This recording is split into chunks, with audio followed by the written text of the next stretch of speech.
Salut, c'est Trado, content de vous retrouver pour la mise à jour de l'indice parisien. Au programme de cette vidéo, comme d'habitude, les dernières nouvelles, l'analyse technique pour la séance de mercredi, quelques plans de trade, un suivi de celui que j'ai engagé la semaine dernière. Je vous retrouve de l'autre côté.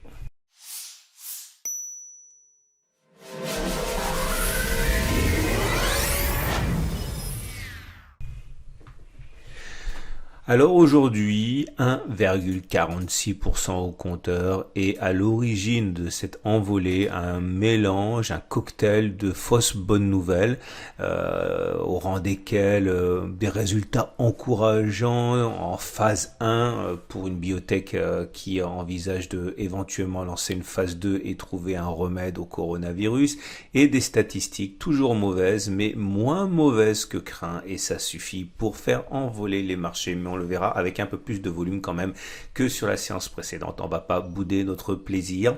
Alors on va faire les choses dans l'ordre. Il y a toujours des petits nouveaux. Il faut pas les brusquer parce que sinon ils vont partir. Et on va faire les choses bien comme il faut.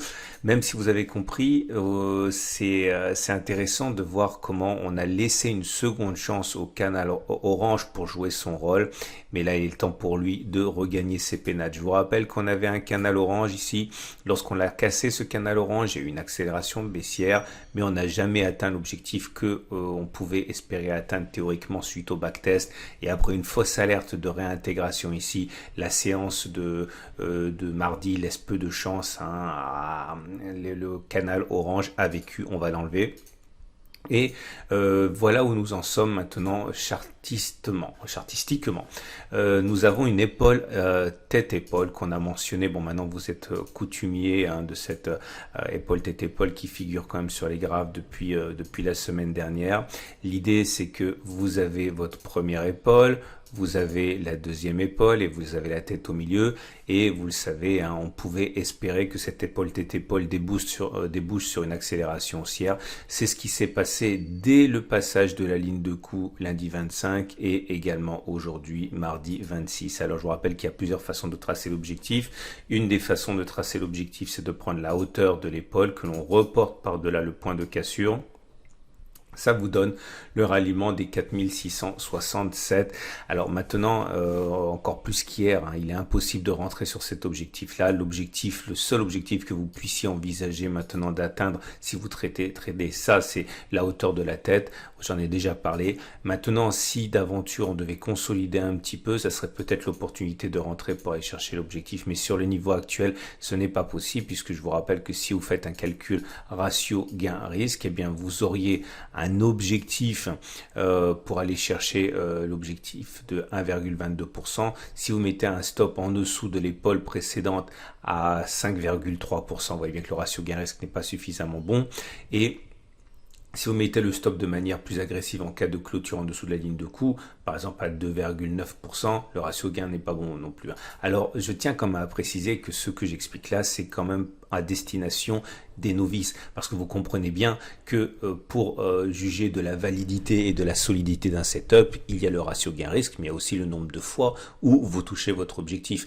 Ça repose sur le calcul d'espérance mathématique. Là, je pars du principe que vous allez vous tromper une fois sur deux, donc il faut impérativement avoir un ratio gain-risque de 1, au moins 1 pour 1.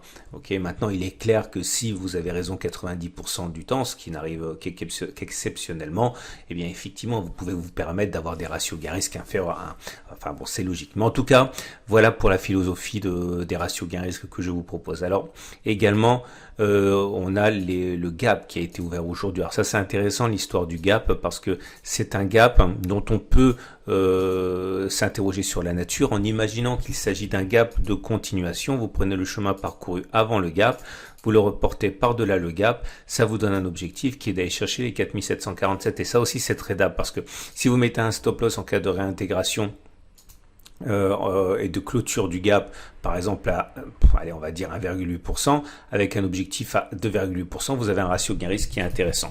Bon, ça va pas que ça marche à tous les coups, j'aurais bien aimé le backtester avec vous, mais là j'ai pas le temps, je vous backteste déjà autre chose.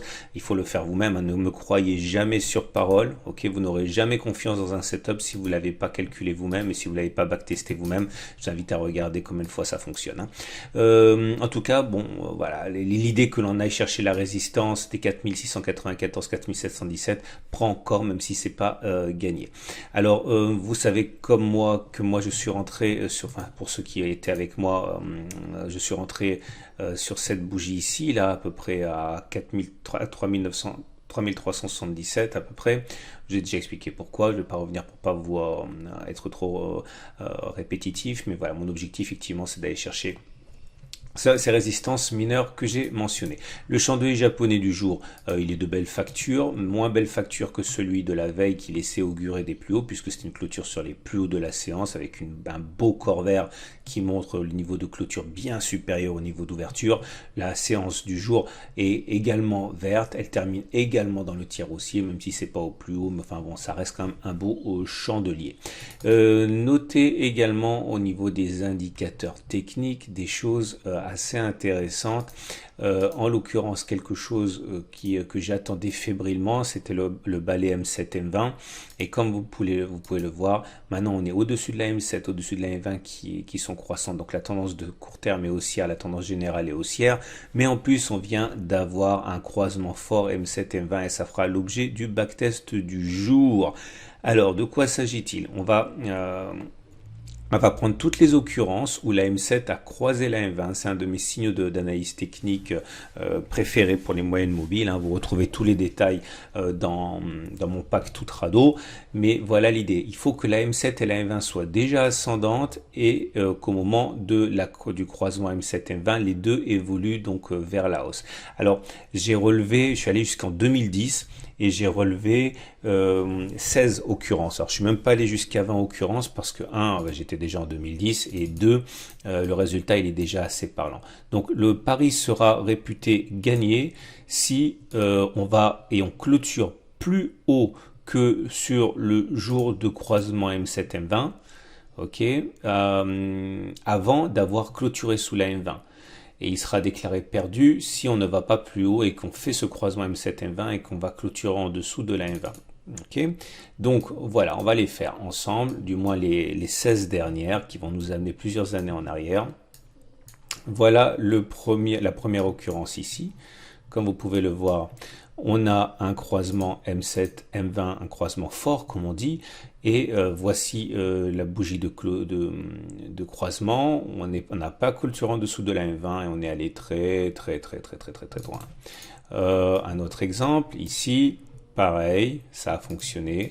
M7, M20, croisement haussier fort, on a redescendu, on a fait notre consolidation, mais on n'a jamais croisé en dessous de la M20 et on est monté très haut.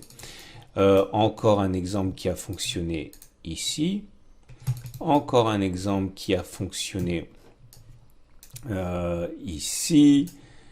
Et également, voilà, on est beaucoup plus haut. Alors des fois ça va un petit peu plus haut, des fois ça va beaucoup plus haut. Là c'est pas allé très haut, hein, beaucoup plus haut, mais c'est quand même, voilà, c'était sur cette bougie là et on a clôturé plus haut. Pas beaucoup plus haut avant d'être invalidé, mais ça a fonctionné. Et voilà, on va faire comme ça les 16 derniers. Et comme vous pouvez le voir, vous ne rêvez pas. Regardez comme c'est beau, hein, cette progression. Là, regardez, on est allé en dessous de la M20, mais on n'a pas clôturé en dessous de la M20. Et le deal, c'était de clôturer en dessous de la M20. Bref, voilà, au bout de 16 occurrences, on arrive à 100%. Dans 100% des cas, dans 16 cas sur 16, on arrive à clôturer plus haut que sur la bougie de croisement fort et dans aucun des cas, on a croisé en dessous de la M20 avant d'avoir fait. Regardez cette belle impulsion ici, magnifique. On pouvait effectivement être impressionné par la hausse qui a suivi. Tout ça pour dire quoi? C'est que, est-ce que ça veut dire que maintenant qu'on a croisé de manière forte, hein, M7, M20 ici, il faut acheter systématiquement? Bien sûr que non, parce qu'il faut encore savoir derrière où vous prenez vos profits, quand vous achetez, est-ce que vous attendez un retracement, est-ce que vous achetez directement, à quel moment vous sortez, etc. Mais en tout cas, statistiquement, il y a de très fortes chances pour qu'on n'ait pas fait les plus hauts. Et c'est pour ça que je suis assez rassuré, on va dire, dans mon objectif haussier.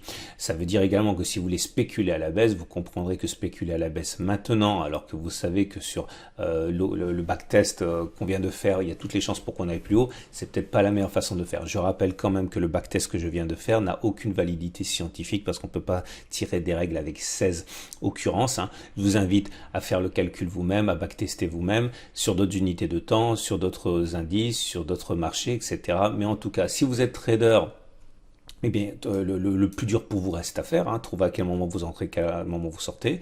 Si vous êtes analyste technique, simplement, sachez que shorter maintenant, c'est un peu dangereux et qu'espérer un plus haut, c'est pas non plus complètement délirant. Vous remarquerez au passage que le backtest donné hier par rapport à la cassure du SAR a fonctionné, donc ça c'est bien aussi. Et vous remarquerez également au niveau des autres indicateurs techniques que tout est haussier sans aucune exception. Comme je l'ai dit, hein, les volumes sont de retour, c'est intéressant. Maintenant CCI dans sa zone de surachat, stochastique en surachat, MACD 0 sur son signal au-dessus, MACD au-dessus de son signal, momentum positif, RSI au-dessus 50, bref, il y a tout qui est au vert. Je pense qu'il ne reste plus qu'à terminer avec l'Ichimoku et ma grande satisfaction, c'est de vous avoir montré en son temps le signal que j'attendais, qui était le twist du nuage et qui continue à produire ses effets sympathiques. Je vous rappelle que l'Ichimoku proposait ici un twist. On en avait parlé, regardez les vidéos de la semaine dernière, hein, c'est une des raisons pour lesquelles je suis rentré haussier, le twist ici. Le twist haussier, ça ne veut pas dire que la tendance elle est haussière, on est toujours en tendance neutre, hein, regardez. On est dans le nuage, hein. Et la Kijun est toujours plate. La Tenkan commence à monter, donc la tendance à très court terme elle est haussière, mais la tendance de fond elle est toujours neutre. Hein. La Kijun elle est plate, on est dans le nuage. Maintenant je vous rappelle que l'objectif nous laisse beaucoup de marge à la hausse. On a déjà parlé dans la vidéo sur le twist. Et voilà, donc pour l'instant, tout se passe, on va dire, conformément aux statistiques. Ça ne sera pas toujours le cas, je vous le rappelle. Voilà. Merci beaucoup pour les gentils messages que vous avez laissés sur YouTube et sur les messages privés. Je suis vraiment désolé, je sais que vous êtes, vous attendez des réponses pour beaucoup, mais je reçois des dizaines et des dizaines, parfois jusqu'à 100 messages par jour, et je peux juste matériellement pas répondre à tous les messages en temps réel, donc ça prend du temps pour moi de répondre. C'est pas que je vous snob, c'est pas que je vous ignore, mais voilà, matériellement, entre mes activités de consulting, le blog, mon propre trading et puis bon, ma vie de famille, je peux pas matériellement répondre à autant de messages le jour même. Voilà, merci pour votre compréhension. Je vous souhaite une excellente journée et je vous dis à demain pour la mise à jour. N'oubliez pas de regarder à la fin de cette vidéo les autres analyses techniques que je vous propose et également un très beau lien qui viendra dans la journée sur l'or et sur la